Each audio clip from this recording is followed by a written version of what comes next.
Convite é um dos melhores filmes do ano e também um dos meus filmes favoritos dos últimos tempos. A premissa é bem simples e acompanha um casal acomodado que convida os vizinhos do andar de cima para um jantar e recebem um convite inusitado que muda a noite toda. É um filme fantástico, extremamente inteligente, que fala muito sobre nós, nossos relacionamentos e a responsabilidade que cada um carrega sobre a sua própria felicidade. O filme conta com a presença do Seth Rogen, da Penelope Cruz, da Olivia Wilde e do Edward Norton e é dirigido pela própria Olivia Wilde, que tinha feito Don't Worry Darling, que é um filme que eu particularmente não gostei muito, e também Booksmart, que muita gente disse que é basicamente um Superbad para meninas, e eu acho verdadeiramente incrível também. Mas eu sinto que aqui no Convite, o nível de direção da Olivia Wilde dá uma grande saltada, de certa forma. Eu sinto que ela tá muito mais confortável, muito mais confiante, e eu acho que ela tem uma visão muito clara do que esse filme tem que ser, e das referências que ela utiliza também. Eu tenho um grande destaque nesse filme para fotografia, que eu acho que a escolha de capturar ela com uma câmera de 35mm, que tem o foco um pouco mais raso, coloca a gente diretamente dentro desse apartamento com essas pessoas. E eu acho que a forma como ela monta essas cenas, né, a mise-en-scène que ela traz para o Convite, é incrível, de posicionar os personagens num plano mais próximo, médio, um pouquinho mais no fundo, do que tá sempre em foco ou fora de foco. E assim, é extremamente lindo visualmente os momentos que ela encontra nos enquadramentos, nas blocagens, entre frames, nas janelas, nas portas, em todas as coisas que podem servir como se fosse um quadro enquadrando essas próprias pessoas dentro do apartamento, é feita de uma forma incrível. Eu acho que pode parecer um completo absurdo o que eu vou falar agora, mas em diversos momentos de O Convite eu me vi pensando muito na filmografia do Ingmar Bergman. Eu acho que tem algumas referências muito óbvias a, por exemplo, cenas de um casamento, mas eu sinto que se você pegar a filmografia dele no geral, Autumn Sonata, Persona, ele sempre teve uma predileção para explorar bastante a casa, lugares íntimos, relações íntimas com esses close-ups e distrair dessas relações humanas o máximo que ele pode em ambientes pequenos, fechados, controlados, e de realmente focar nesses personagens e utilizar eles como paisagem para retratar assuntos e temas extremamente complexos sobre relacionamentos. Eu sinto que isso foi uma coisa que marcou, né, a filmografia dele, um leitmotiv, digamos assim. De certa forma, eu vejo dele também nesse filme esse esvaziamento dos relacionamentos e essa crise que as pessoas passam por terem uma dificuldade absurda de conseguirem se comunicar de forma efetiva sobre seus sentimentos com outros seres humanos. E como essa barreira começa a levar a gente para relacionamentos destrutivos, um isolamento emocional desproporcional e como isso é a grande ruína de muitas das coisas que a gente constrói. E é interessante ver, tanto nos filmes dele quanto nos filmes dela, né, agora principalmente em Um Convite, como esse ressentimento ele vai se construindo silenciosamente, como ele começa a transbordar para tudo, né? Seja na forma como uma notícia é recebida, no jantar, da forma que ele é avisado, na forma que ele é feito, ou na forma da reforma que está acontecendo, a escolha das cores, do tapete, tudo vai construindo para um grande ressentimento que muitas vezes nem tem a ver com a pessoa, né? Outra coisa que eu amei nesse filme é a trilha sonora. Eu acho que as composições elas engrandecem muito essa sensação de claustrofobia e essa tensão crescente quebrada por alguns silêncios que muitas vezes acontecem quando esses personagens estão separados uns dos outros, né? Quando o marido separa da mulher, ele sai de casa e aí ficam silêncios, os violinos param, aquela angústia cessa e aí você tem um momento de reflexão, de calma, de silêncio, de paz. E quando ele volta para o apartamento, tudo retoma e começa a crescer de novo, né? Essas crescentes que vão sendo introduzidas e espaçadas por pausas, tanto para alívios cômicos, porque é um filme extremamente engraçado, funcionam demais para mim, né? Esse trabalho eu achei verdadeiramente sensacional também. É uma coisa que eu acho que engrandeceu muito o filme, principalmente quando a gente pensa na relação que a música tem com esse casal, né? Como ela é parte integral da história deles, de como eles se conheceram, de quem ele é, né? Como professor de música, como um artista que não deu certo, e o fato dele não performar mais, e dele também ter essa angústia, eu acho que era uma parte importante que eles acertaram em cheio. Eu acho esse filme impecável, pra ser sincero. E de novo, né, me veio aqui na cabeça sobre a fotografia, como eu tinha dito, de encontrar esses espaços, essas pessoas dentro de portas, janelas, de frames da casa, mas também como explora o reflexo deles, né, em janelas, em espelhos, no banheiro, de forma que representa o que a gente já vê no cinema muito, que é essa separação entre quem eles verdadeiramente são e quem eles veem ali refletidos, né, o reflexo e a pessoa de verdade. que eu também acho que é uma coisa que aconteceu recentemente em outros filmes como Valor Sentimental e que eu acho que volta um pouco para essas filmografias, assim, como a do Bergman, que acho que explorava muito isso, né, de encontrar no rosto humano e na paisagem humana, na própria pessoa, a exploração do que é e do que ela gostaria de ser. E aí eu acho que o William McCormick e a Rashida Jones entregam um roteiro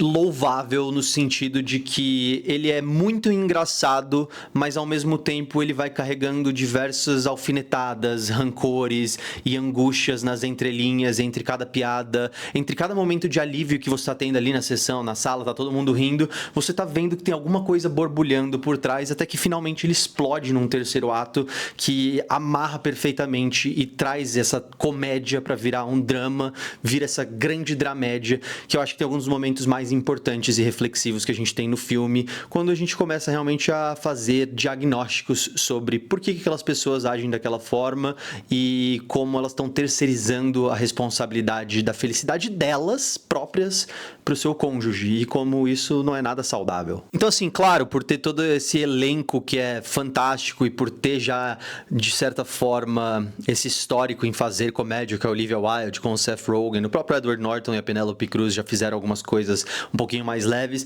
Eu acho que ele aposta nesse roteiro muito frontal, são piadas muito diretas sobre intimidade, sobre sexo, sobre amor, sobre vida, sobre relacionamentos, que muitas pessoas conseguem identificar nos seus próprios relacionamentos, e talvez isso seja um aviso, um pedido de ajuda, mas ao mesmo tempo é nesse subtexto que a gente começa a ver as partes mais profundas e reflexivas e pesadas desse filme realmente chegando lá. E aí a gente vai entrar em quem eu acho que realmente transforma esse filme em algo especial, que é o elenco. A Olivia Wilde, eu acho que ela tá num dos melhores papéis dela, num dos mais sensíveis e num dos que tem maior alcance, né? De transitar entre essa mulher incompreendida, que tem vontade de ser desejada, que tem sua autonomia, que tem sua individualidade e como ela sofre para conseguir processar os eventos do que está sendo conversado aqui, ali naquela noite, entre os desejos dela e o que ela sente que é o dever dela, de certa forma. O Edward Norton e a Penélope Cruz, eu acho que também estão muito bem no filme, eles servem assim como coadjuvantes, eu vou colocar dessa forma mesmo, eles não sendo meio que co-protagonistas ali, mas eles realmente vendem, né, essa coisa de um casal mais pra frente, um casal mais evoluído, mais moderno, mais liberal, digamos assim, e é um contraponto muito legal para os personagens do Seth Rogen e da Olivia Wilde, né, que são esse casal mais normie, mais comum, mais do dia a dia, que tem essa relação monogâmica, em contrapartida com essa galera que tá aí tendo novas formas de amar. Mas pra mim é o Seth Rogen que entrega a performance digna do Oscar, que ele ancora o filme, faz funcionar esse embate constante entre o que é dito, o que se engole, entre o que tá na superfície e o que a gente carrega no nosso âmago. E claro, né, a decisão de gravar o filme de forma cronológica, que não é algo que acontece rotineiramente em Hollywood, engrandece essa sensação crescente de intimidade com os personagens, a frustração deles e também amplifica aí o clímax do filme. Mas mais que isso, eu acho que adiciona um peso absurdo aos últimos frames e também essa batalha que eles tiveram para que esse fosse o final e que eles conseguiram por ser um filme independente que acaba não dependendo das distribuidoras para aprovação do que entra no filme ou do que sai do filme. Ele foi comprado dessa forma. E eu poderia ficar aqui discursando horas sobre todos os detalhes do filme, o que eu verdadeiramente senti, achei. Eu me diverti muito, eu dei muita risada, eu fiquei triste de me ver em certos personagens em alguns momentos. Eu acho que as escolhas são todas muito propositais, desde o figurino de cada um deles até a cor que eles mesmos utilizam ali dentro da casa para receber esse casal de vizinhos. É aquele azul muito similar ao que eles estão escolhendo para pintar o quarto deles ali, né? Que é o Copenhagen, na Varanda do Sul ou na França, num café. E eu sinto que fala muito sobre como essas pessoas elas se tornaram parte daquela residência. Elas meio que são a casa, elas não habitam a casa, né? Elas estão apagadas, elas se misturam com a parede. E também tem outras partes ali, uma cena muito específica que a Olivia Wilde está conversando com a Edward Norton, em que ela fala sobre como a proposta daquela reforma gigantesca que eles fizeram era reforma sem mudanças. Então, tentando preservar o que há de original ali e o que é lindo e o que tá por trás, sem realmente ter que mudar, né? E como isso é uma coisa que se torna um paralelo para as conversas finais que a gente tem sobre o relacionamento deles, sobre como eles tentaram resgatar muito e eles se prendem muito ao que era no começo, ao original, às lembranças que eles tinham, a música para ela e outros diversos detalhes, mas sem querer verdadeiramente mudar. Nenhum deles estava querendo mudar, estavam todos ali contentes de permanecer nas suas próprias infelicidades, e toda mudança, ou reforma aqui no caso, requer mudanças, que era algo que eles não estavam prestando muita atenção. Então, assim, eu sinto que é um filme que tem muitas camadas, que gera muita conversa, e principalmente a experiência de ver esse filme no cinema foi incrível, porque parecia que todas as piadas funcionavam. Todas. Tem um momento em específico ali na metade do filme, que é uma conversa que estão os quatro sentados, que é genial, é brilhante em todos os sentidos que você puder conceber, na fotografia, na trilha sonora, na atuação, na entrega, no roteiro, na piada, no timing, é gênio. E eu acho que é um filme que funciona muito no explícito, né? Acho que os temas não são nem um pouquinho sutis, apesar de eles serem construídos dessa forma, desde a frase de abertura do Oscar Wilde, que diz lá: uma pessoa deveria sempre estar apaixonada, por isso que a gente nunca deveria casar. Eu acho que essa frase ela traz à tona o que vai ser debatido nesse filme e as reflexões que ele traz pra gente sobre o que é amar de verdade, o que é amar uma pessoa, o que é entender, compreender uma pessoa, como é evoluir com uma pessoa, o que é um relacionamento e como se constrói, da onde vem e como se manter apaixonado em uma vida que muitas vezes perde, né, alguns outros elementos de novidade, de espontaneidade que cai na rotina. E o que significa se apaixonar? O que significa estar apaixonado? Um dos meus momentos favoritos do filme é no finalzinho, a Penélope Cruz, ela tá conversando com o casal ali e ela traz uma reflexão sobre como nós, seres humanos, temos um tempo limitado na vida, na Terra, e que a gente tem um número também limitado de relacionamentos significativos que a gente consegue construir, né? E que quando isso falha, a gente tem a tendência a procurar novas pessoas, mas que ela acha importante também ressaltar que é possível encontrar novos relacionamentos com as mesmas pessoas. E eu acho que essa ideia de se reinventar e de fazer as reformas na casa para você poder continuar habitando, para ser gostoso, para ser um lugar legal,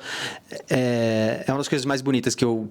lembro de ver, assim, no cinema. E eu acho que, no fim, eles criam um roteiro que acaba rebatendo todas as afirmações, todos os truísmos e as verdades com um questionamento incômodo sobre desafiar suas próprias percepções sobre o que é amar alguém e estar num relacionamento. E ele faz tudo isso através de um humor super frontal e, às vezes, escrachado, um humor adulto que fala sobre sexo, drogas, orgias, fetiches, que nem por um segundo é desinteressante e que nem por um segundo recai numa caricatura. Ele é um filme que tem algo a dizer e ele, apesar da forma como ele comunica, é lindo. Eu diria até poético. E o final fica a sua interpretação de entender o que você acha que esses personagens fizeram, o que eles viveram e para onde foram. Mas é mais sobre a experiência do que sobre a última cena mesmo. Então, assim, Convite é meu filme favorito de 2026. Está nos cinemas, corram, assistam, não percam. Assistir numa sala cheia foi muito diferente de assistir na cabine de imprensa. O público amou e para mim foi mais legal ver com as pessoas do que ver com outros jornalistas, influenciadores e críticos que são um pouquinho menos expressivos com as suas emoções e reações.